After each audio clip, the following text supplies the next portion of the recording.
My name is Carol Harshell Ellis, and I'm a graduate student in the Duke School of Nursing and a nurse practitioner in the Duke Heart Failure Disease Management Program. For the next few minutes, I'd like to speak to you about the underinsured in this country. The media, almost on a daily basis, reminds us of the 45 million Americans that are uninsured. But what about those that are underinsured? Americans who have health care but also have out-of-pocket expenses like copays and deductibles, which add up to more than 10% of their annual income. Underinsured also means paying deductibles that add up to 5% or more of your family income. According to a study published on the website of the journal Health Affairs, the number of the underinsured adults increased by 60% from 2003 to 2007. A study in 2007 by Kathy Schoen and colleagues of the Commonwealth Fund estimated that 25 million Americans between the ages of 19 and 64 were underinsured. Also in 2007, 72 million adults said they had problems paying their medical bills. That's up 34% from 58 million in 2005. It's important to remember that these figures came during a time of relatively low unemployment. With the current status of the economy and rising healthcare costs, America has quickly become one of the countries with the highest out-of-pocket healthcare expenses, and trends indicate that this will continue to increase. These trends also include higher deductibles, cost sharing by patients, and even limiting insurance benefits. This is due to policymakers advocating for the sharing of costs as a mechanism to make Americans more cost and quality conscious. However, this has resulted in the underinsured having some of the same barriers and burdens as those Americans who are uninsured.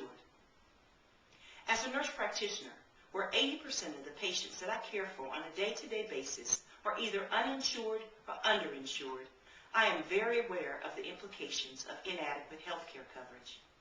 Many struggle with deciding to buy food and gas, or to purchase their medicines, or come for either follow-up medical visits or undergo scheduled treatment and studies. Some patients are often deciding which medications they should take based on order of importance. They often self-select their medicines due to affordability. Often spend a lot of time contacting social workers and social services in an attempt to help them get their medicines and treatments. Sometimes they will even ask me to prioritize which medicines and or treatments are most important because they cannot afford them all. No provider or patient should have to make these decisions. The current policy that supports cost sharing and limiting benefits undermines healthcare access and destroys families financially. I would like for you to meet one of my patients. His name is Mr. Joseph Julian, and he is underinsured. He has heart failure, hypertension, atrial fibrillation, sleep apnea, hypoxia, and he's had a stroke. When I first met Mr. Julian, he refused oxygen and CPAP because he could not afford to pay the out-of-pocket cost for these medical supplies. Hi, my name is Joseph Julian. I'm 43 years of age. I'm currently disabled. My conditions are as such. I have congestive heart failure, atrial fib. I suffered from a stroke in 2004. Since then, I've been disabled. I've had a cabbage, which I guess you all know in the medical field is open heart surgery. I had like a quadruple bypass. I have an ICD unit, which is a pacemaker / defibrillator. Let me get my speech right. I guess I'm just here to talk about my, quite frankly, it's just rough making it on the types of money that I receive. There are certain times I'm at a fork in the road where I'm forced to make a decision whether to pay for gas, a lot of my utilities, buy food. Thank goodness I haven't missed a meal. But, things as such, are, it's quite challenging to pay for a lot of my medical bills. I currently have a couple outstanding bills now. I have people calling me, and it's kind of rough. The meds are so expensive that sometimes I'm at a point where I have to think about taking, like, not taking certain dosages on certain days so that I can stretch the meds so that they can last me a little longer. I mean, it's kind of rough on me.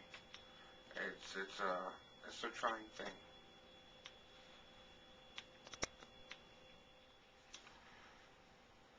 I've had issues of getting in for my doctor's appointments, my checkups and things, but that was at a time when the cost of gas was quite high, and like I said, I had to make a decision whether to buy my meds or to buy gas, you know, and actually sometimes even buy food, but